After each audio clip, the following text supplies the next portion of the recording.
Okay, welcome to Into the Channel episode 2. Before we get started, be sure to subscribe to Into the Channel on Spotify, YouTube, or wherever you like to watch or listen. Follow us on X or Twitter, ITC_pod. I am your host, Dino DeCespedes, and on this wonderful podcast that we call Into the Channel, where we cover women's football, in particular, this UEFA Women's Champions League, I am joined by my co-host, Mr. Grant Engel. What is up, man? I'm doing great, buddy. I thought that was a really great slate of match day 1 games, and I think it bodes well for the entire tournament. I'm just psyched to kind of see how things progress from here. Hell yeah, and we're going to get into it. We're recording this Sunday morning, and we've got a loaded slate of match day 2 matchups to sink our teeth into. Group C, probably the one that I'm most excited about. PSG hosting Bayern Munich, Roma hosting Ajax. Then we're going to jump into Group D. Hacken hosts Real Madrid. Chelsea hosts Paris FC. Skirt over to Group A, where Eintracht Frankfurt hosts Barcelona, and Benfica looks to bounce back against Rosengard. And then we're going to close things out with Group B. Lyon hosting St. Polten, and Braun looking to keep the good times rolling against Slavia Praha. Very excited to get into it. Where do you want to get started? I like that hierarchy you listed out there. Let's start. Just a couple of, small-time clubs. Doubt anybody's ever heard of them.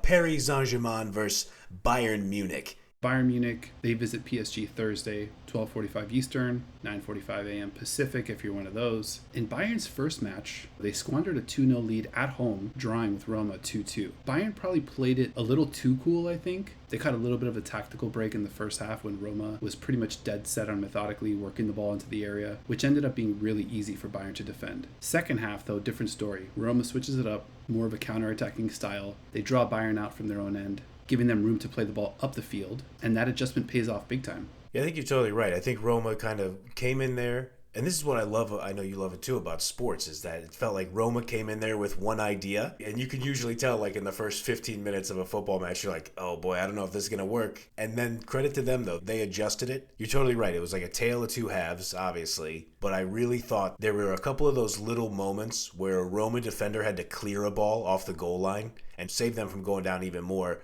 And then their keeper, Camelia Caesar, she made a great save. And both of those happened in the first 5 minutes of the second half. And that kind of like set a tone for shit to start happening for Roma. 100%. 58th minute, Minami wins a ball in the Bayern half. Quickly gets it to our gal, Saki Kumagai. Quick turn from her, pass ahead to Manuela Giuliano. And within 7 seconds of Minami winning the ball, in Bayern's half of the field no less, the ball's in the net. Evelyn Viens, who we talked about last week, gets Roma on the board. Game on. Then at the stroke of 90, another quick strike, pass up the right-hand side, finds Evelyn Viens. She runs straight toward the end line, finds Manuela Giuliano, who rips a shot. The save rebounds right back into her path, and she fucking buries it 2-2. This one took a little longer.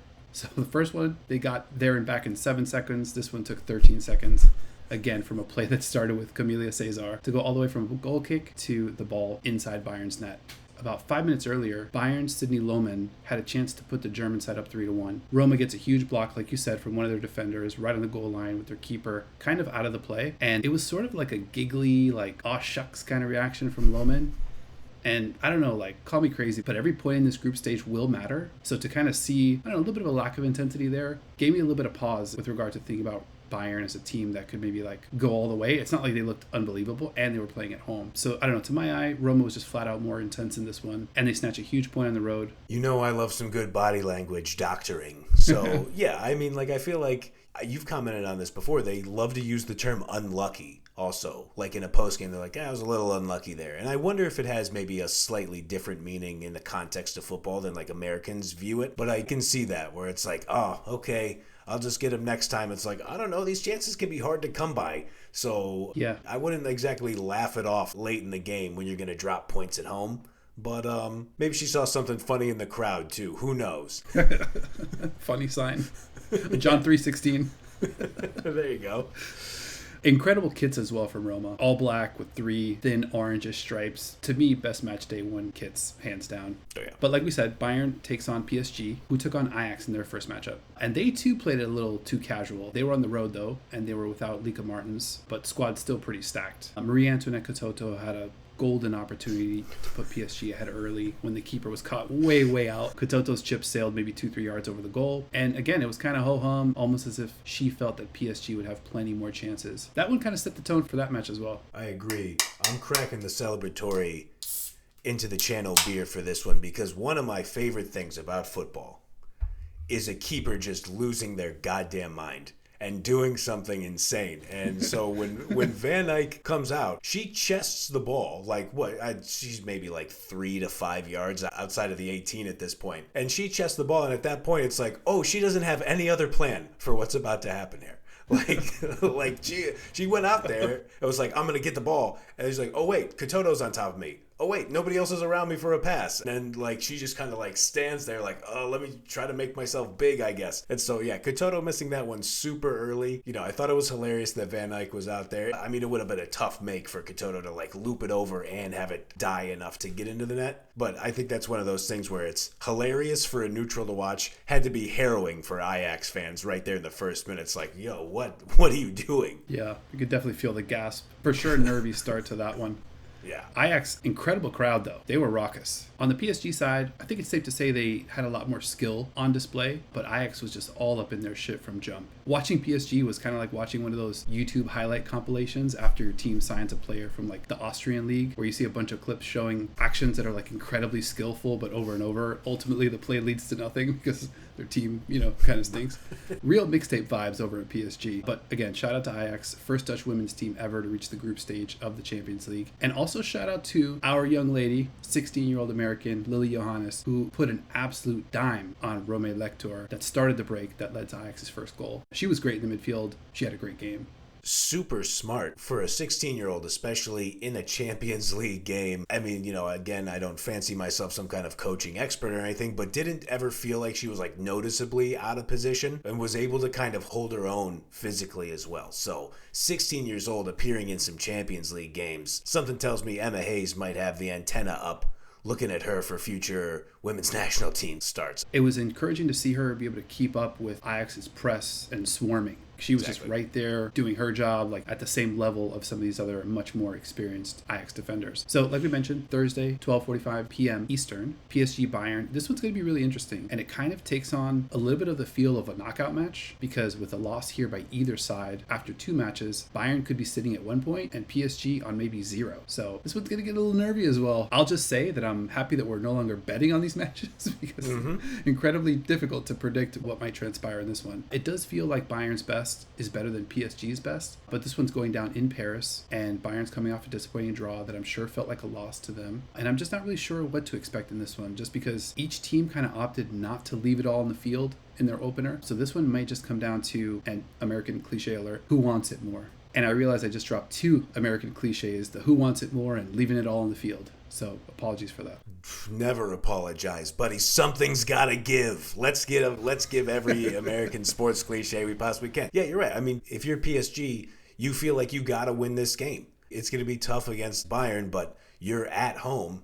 You're going to have 2 matches played, one of which is a home match, and you're sitting on 0 points. That's scary hours. It's looking like you might be going out at that point. So they have to be running at goal pretty much all game, I would suspect, in this one. Yeah, this one's definitely going to be a must-watch.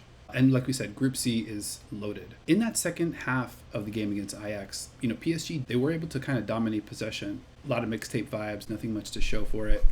So maybe in this one, perhaps the French side takes a little page out of Roma's playbook, maybe sits back a bit more, tries to hit on the counter, where I think they may have an advantage with Katoto, Chewinga, who had an awesome game, and Philly mob boss Sandy Baltimore up front, who all look dangerous in spots, just ultimately not able to finish in that one. But again, 5 more matches to go in group stage, so a lot of time to kind of get things right at PSG. That's true, yeah. And you nailed it with Chewinga. I mean, man, love her pace, the relentlessness in the Ajax match.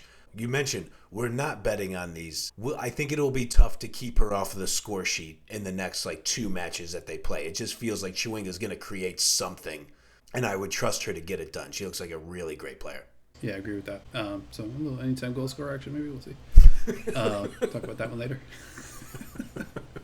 Love it. The other matchup. This to me is probably the matchup of week 2. So champions of Italy, Roma, champions of Netherlands, Ajax. outside of the big four automatic bid clubs, Barca, Chelsea, Lyon, and Bayern, these two were the most impressive teams I saw in week one. So mostly because of a combination of having exceeded expectations and just like fearlessly staring down a heavyweight, like, let's fucking go, like, we're here. I'm getting a little nervous kind of just thinking about this one.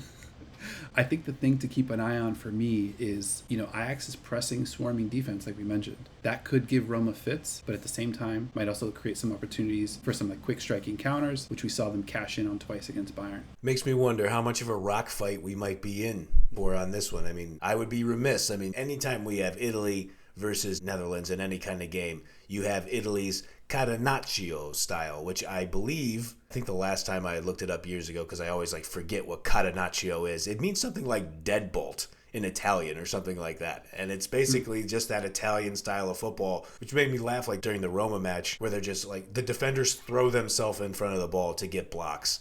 Everything starts from the defense. You have a back four, and that is the backbone of like your style of play. That's like Italy's whole thing. And then you have Holland, obviously total football from Johan Cruyff, of this, we move like as an amoeba throughout, and like when the ball swings to the left, everybody kind of get over here, and it's like this passing centric kind of play. So you have like these two very famous cultural styles of football in this match. But I think what you pointed out about Roma is their manager, Alessandro Spugna. I mean, he showed like he was able to make an adjustment in the last match, so maybe he comes out with a totally different look, and I'm with like, this is going to be an exciting one. As you pointed out, real Thanksgiving Day football.